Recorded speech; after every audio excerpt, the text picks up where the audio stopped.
Hi folks, this is Tesla Tech, and the admin of the channel is from Kashmir. Here it snows 3 months, rains 3 months, and the rest 6 are spending protesting. The security situation here is worse, so to avoid any sneak peek from any agency who tracks our messages, emails, and chats, I got a trick for you. The trick is to create your own chat server. So let's take a look how to create our own chat server.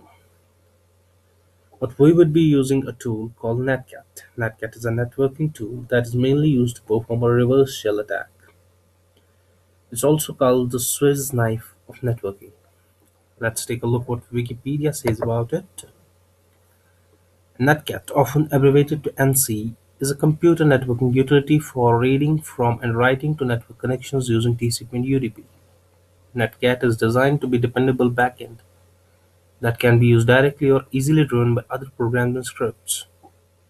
At the same time, it's feature-rich network debugging and investigating tool, since it can produce almost any kind of connection its user could need and has a number of built-in capabilities.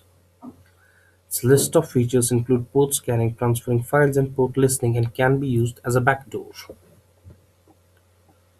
So what we would be requiring here for demonstration would be two different operating systems, but both should be on a static IP. I would be using Kali Linux and a Ubuntu. You can use any type of operating system you like or an Android phone. That's totally up to you to stay as anonymous as you can. So first, what we should be knowing here is the static IP of both the machines. So let's check what is our IP in here. ifconfig. So my static IP over here is 192.168.43.207. This IP is my local IP and it's not my WAN IP because both of them are connected on the same network. Same command on Ubuntu will display same results, and my IP over here is 192.168.43.119. So what I would be doing here is from any two machines, one would be the server and the other would be the client. For enabling that, I will make Kali Linux my server and Ubuntu my client. For using Netcat on Kali Linux, the command would be nc-l for listening -p for port, and 8099 is my port number on which I want to start the service of Netcat. Now to communicate from the client end, what I have to type is nc IP address of the machine, that is 192.168.43.207, and the port number on which the service is running. So let's hit enter. I am the Tesla guy. So you see that has been typed over here, and my reply from this end will be, are you really acting like one? And yes, indeed, I am. So where is this service used? This service is used by hackers, spies, criminal organizations around the world.